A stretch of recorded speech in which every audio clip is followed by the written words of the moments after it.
Hey, it's Jim, and this is level 1 of the CFA program, the topic on fixed income, and the learning module on asset-backed security instrument and market features.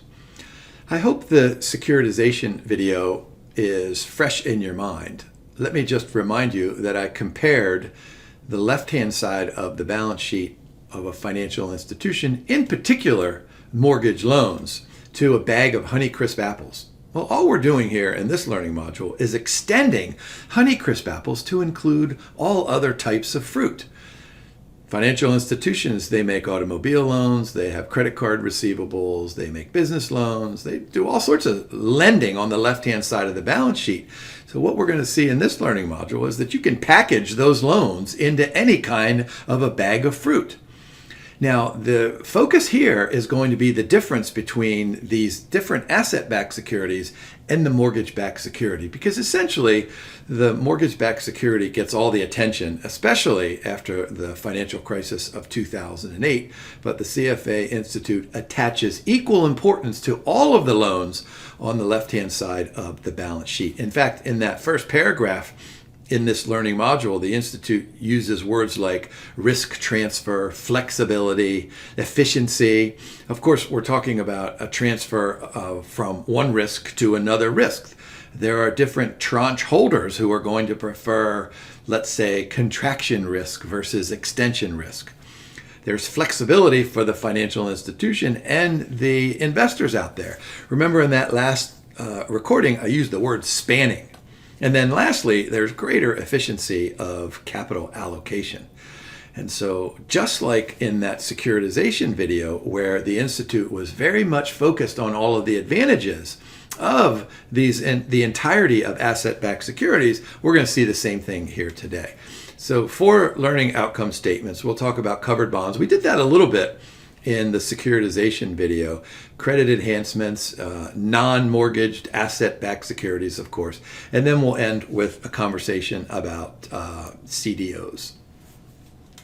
So let's go ahead and start with covered bonds. And I think I gave this to you in that last learning module, that the big difference between a covered bond and an asset-backed security is that the covered bond, it works pretty much the same way, but those assets remain on the balance sheet of the financial institution. So look at that first box here, higher claim on assets or income during liquidation. That's why they're called a covered bond, because they are covered by some type of collateral.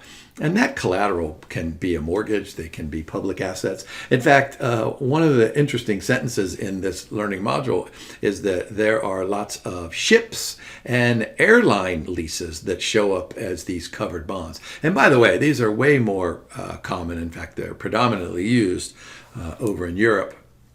The Institute does give a little bit of a history lesson. I won't tell you about it. Go read, it's maybe the third or fourth paragraph in there, that these things originated, several hundred years ago. So they have a long history, which means they're probably going to stay around for quite some time.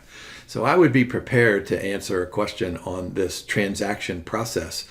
And so notice what's happening in the middle. There's this covered pool. So this is created from these loans that are known to be ring-fenced.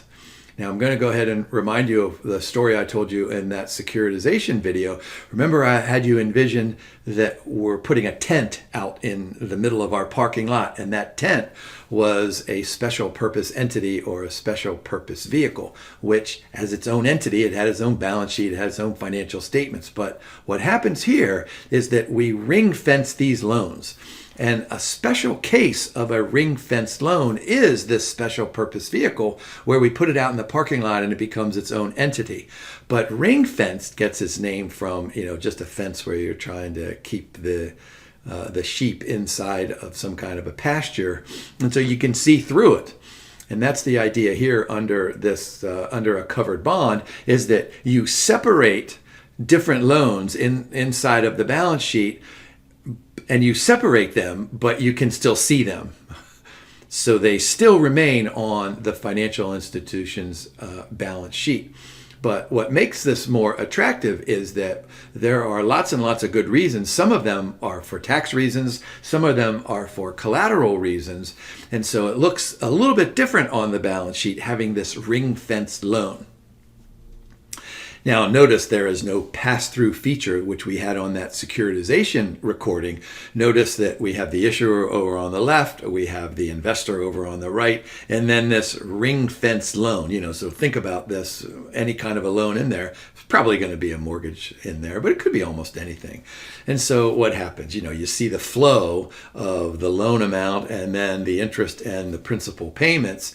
So if you just take a step back and look at this illustration, you think, okay, if I looked at the financial statement of a bank that used this covered bond inside of a covered pool, inside of this ring fence, then I'd probably be able to see what's going on. Now, of course, down at the bottom, we have some kind of a monitoring function that keeps track of all the different sorts of quality and interest and principal payments throughout the life of a loan. Now, remember, if this is a mortgage underneath there, it could be 30 years. I guess it could be 50 years or 100 years. There's probably not too many mortgages that are granted for 100 years. But I promise you, there's somebody in the world out there that has a 100-year mortgage. Yeah, there we go, the orange one. The orange block up there, I think that's really important. The loans stay on the issuer's balance sheet, segregated into a separate cover. But the cool thing about this for the investors is that when you buy, here, let me go back here. When you buy this covered bond, and you are receiving these interest and principal payments, then what happens is that you have access to the actual loan. But if the actual loan fails, then you can go look at the financial institution's other assets, the unencumbered assets. Now, of course, there are green covered bonds. These are mortgages attached to green buildings. These, of course, result from all of the changes in the environment and the awareness of financial institutions of the importance of climate change and how the governing bodies like the SEC and all sorts of governing bodies and governments throughout the world are now attaching substantial significance to carbon footprints. Now, the next question is, how do these covered bonds differ from regular old mortgage-backed securities that are thrown into a special purpose vehicle? And that brings in this concept of over-collateralization. That's because we've got this dual recourse.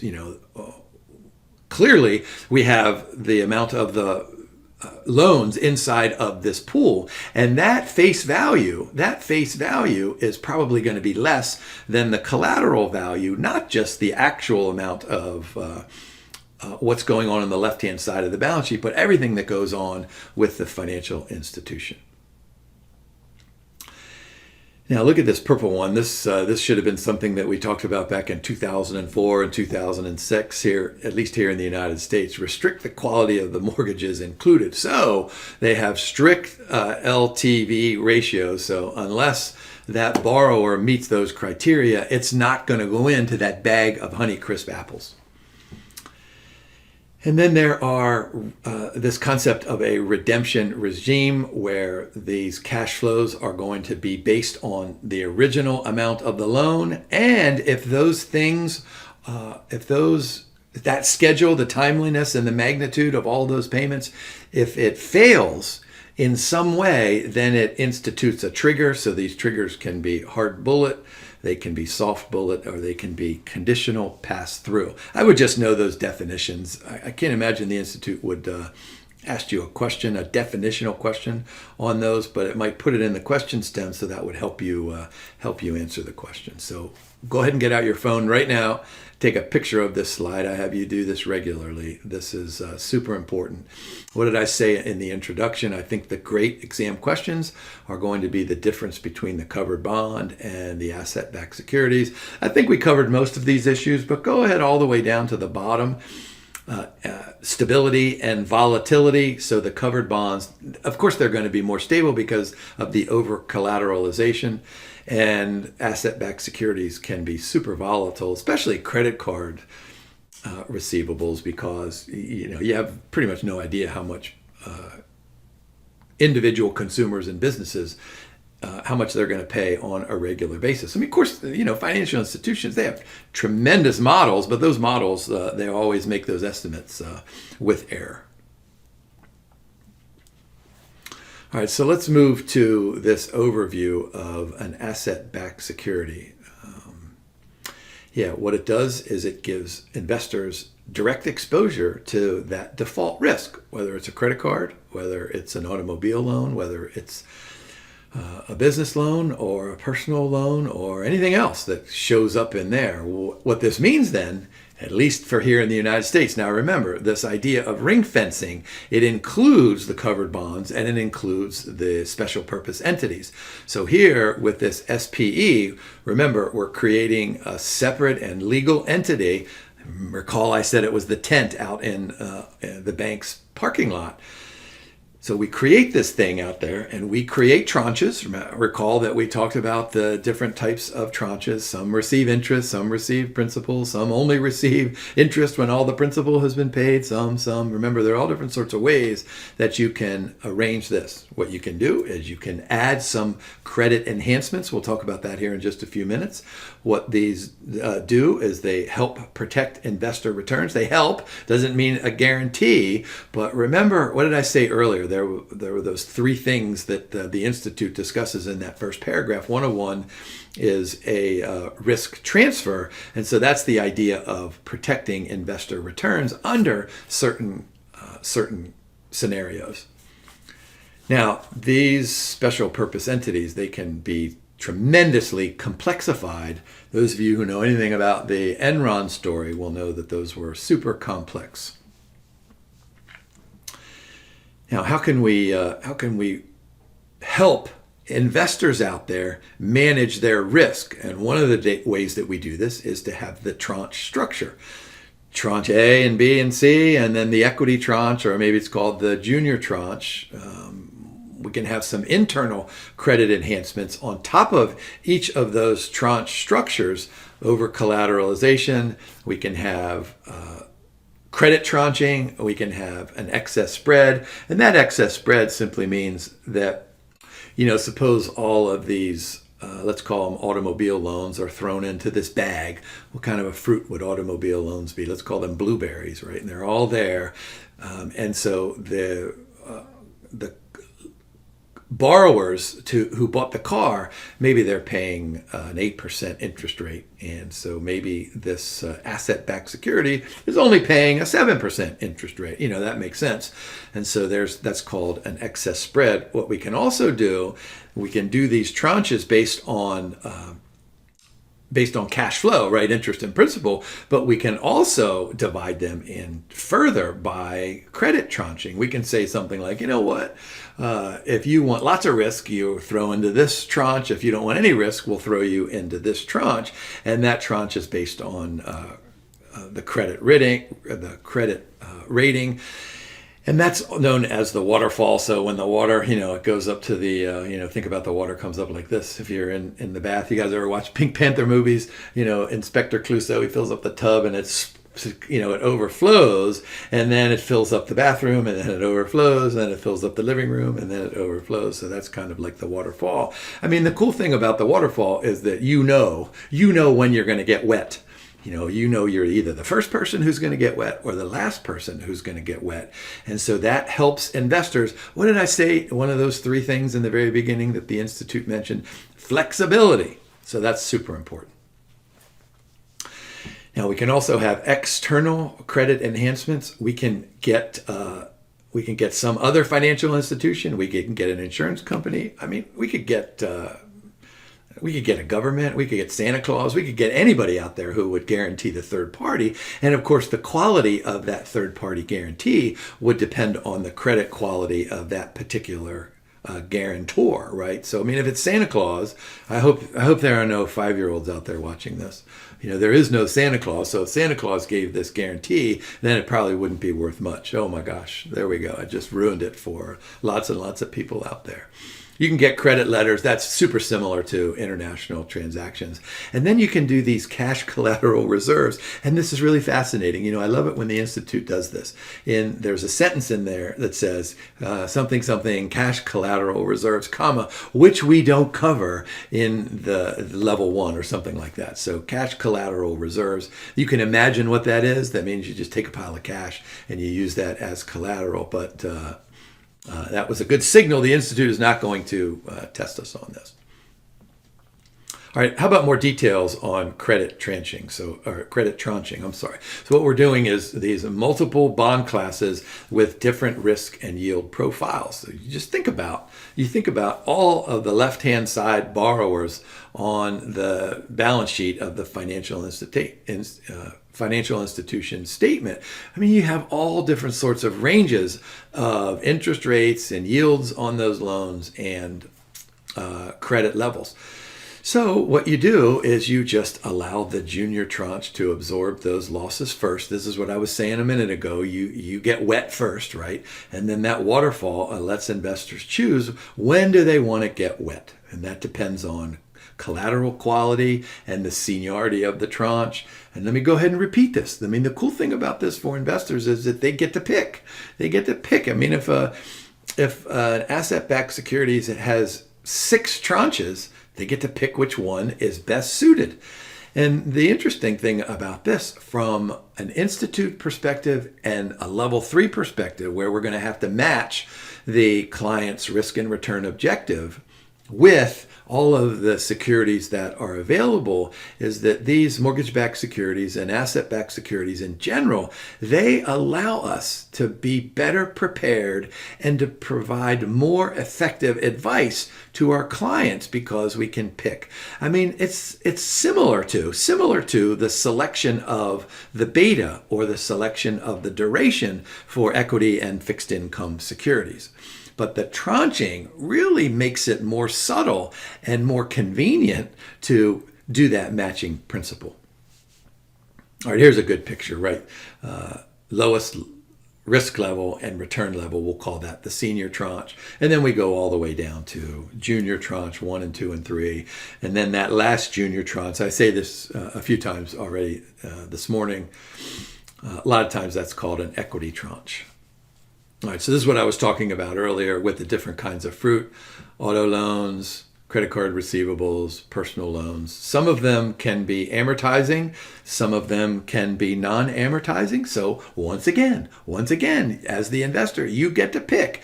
Do you want to receive interest and principal together, or do you just want to wait till the end to get your principal back? Let's see, this repaid principal replenishes collateral pool during the lockout or that revolving period. So there's a period here on these non-amortizing ABSs, like a credit card, where when the principal is paid in by all the people who have used their credit cards and all the businesses who have used their credit cards, that principal then doesn't flow to the investor or the bondholder. They use that to make more credit card loans. That's kind of a really cool thing, I think. All right, benefits of credit card receivables, balance sheet optimization. All right, so what does that mean? That means that, if you think about on the left-hand side of the balance sheet, you have credit card receivables. So you can rank these according to time. You can rank these according to history of payment. You can even put some kind of a probability of default on them. And so you have all these things. But if you group them into a fence, right, let's call it a fence, or what this does is it optimizes your balance sheet. Now, optimizing a balance sheet, that doesn't mean exactly what it might mean in terms of like a Harry Markowitz efficient frontier. What it means is that, remember, these financial institutions, they have all sorts of ratios that they need to maintain so that government bodies don't come down into their parking lot and peek into the tents and peek into all of their vaults. So balance sheet optimization, enhancing credit attractiveness, risk reduction, additional revenue and reinvestment. So all those benefits we've kind of hinted on before. Here's kind of a formal presentation for those things. But what did we say earlier? What was one of those 3 words? Flexibility. And so if you think flexibility, then all those things are probably pretty obvious. And then I was interested that the Institute thought that it was important enough to mention that there are lots of financial institutions who are super happy to make loans to businesses and homeowners if those individuals and businesses are going to install solar panels on their roofs. So you have all these solar receivables, right? So maybe it costs $20,000 for me to put solar panels on my roof. What am I going to do? I'm going to take out a loan. So, it could be, I could do a home equity line of credit. I could do a personal loan, but these financial institutions say, no, you know what, Jim, you're doing this on your roof. You're doing it to lower your electric bill. You're doing it for sustainability and reduction in carbon footprint and all that kind of stuff. We're going to call it a solar asset-backed loan, which means that we can put this into a bag. Boy, do I dare say, solar, that's yellow, right? I don't want to use lemon because I don't want to indicate that these are bad things, but this is just a bag of lemons. So when I repay my interest and principal to the financial institution, then it goes, or to the special purpose entity, then it flows over to the investors in that. What are the benefits? There we go. ESG focus investors, reduces my electric bill, environmental sustainability, additional assets, financing tool for growing solar energy demand. Let's see, high levels of collateralization and credit enhancement, low default risk, and there is an attractive spread. So I'm going to go ahead and editorialize here. The Institute doesn't mention this and it doesn't emphasize this, but I'm guessing that part of this, collateralization, credit, low default risk, attractive spread, I'm guessing that at least here in the United States, there's a tremendous tax incentive to go ahead and do this, which makes all of those things more readily accessible. Now, so far, we've thrown into this bag pretty much the same kind of fruit, but in that securitization video, I said you could mix and match whatever kind of fruit that you want on the left-hand side of the balance sheet. So a pool of diverse debt obligations. So think mortgages, think credit cards, think solar, whatever it is. So we got blueberries and strawberries. Think of it as a fruit cocktail. My mother used to spend so much time.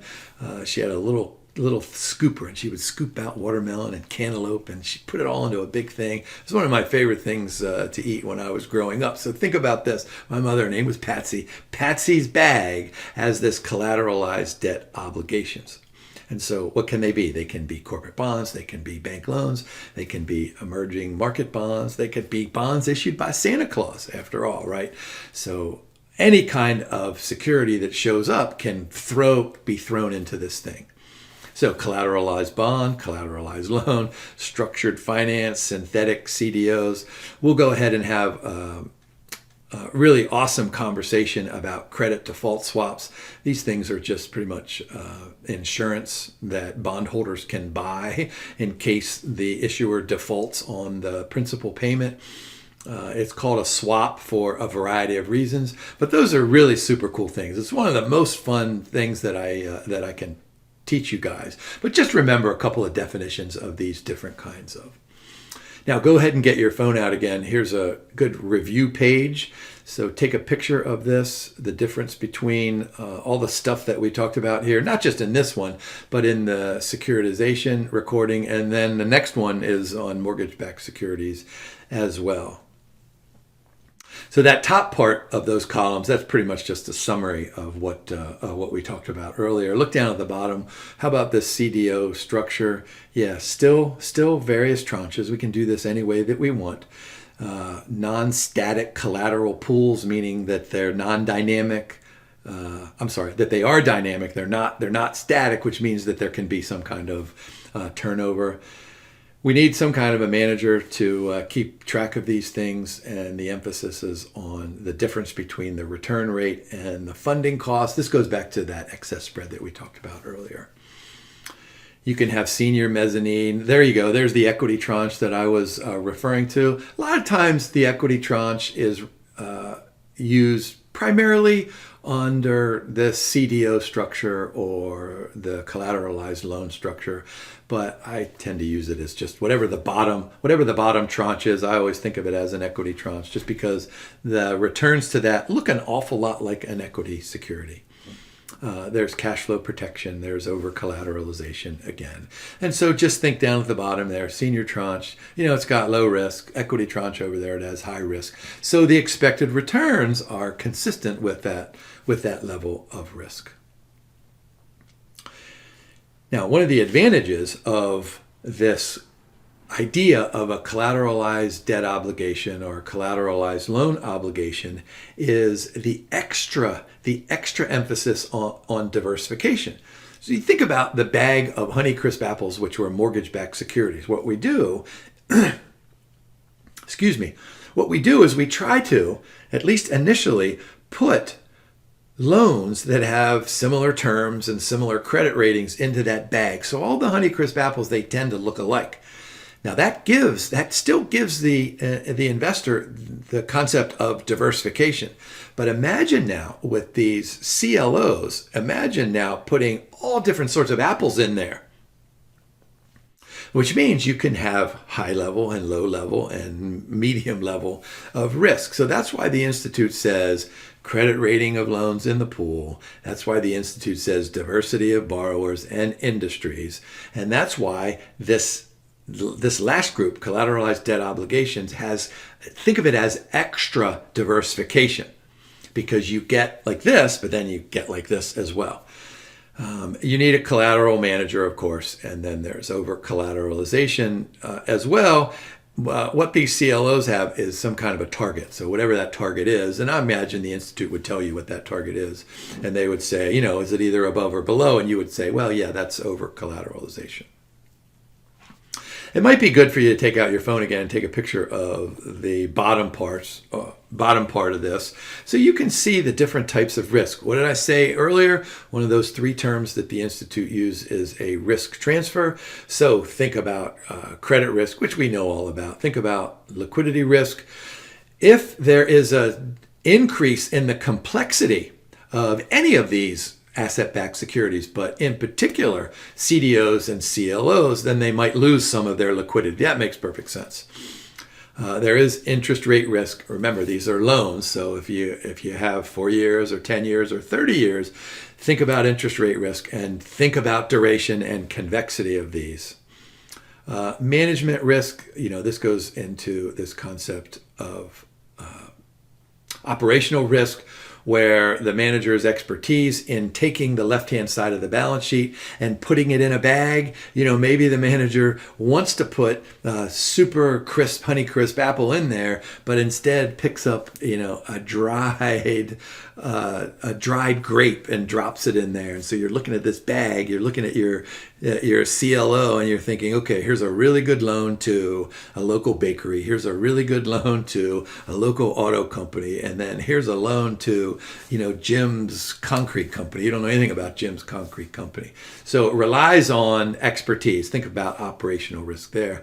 And then, of course, there's reinvestment risk, because when we pick our tranche, we're going to pick whether or not we want principal, So if we pick that tranche that says, hey, all those principal payments accrue to us, well, then we're going to have to reinvest those larger payments early on, and we're worried about interest rates falling to zero. I always tell my students, the worst thing that can happen when you're faced with reinvestment opportunities is that you can find a project that has an interest rate of 0%.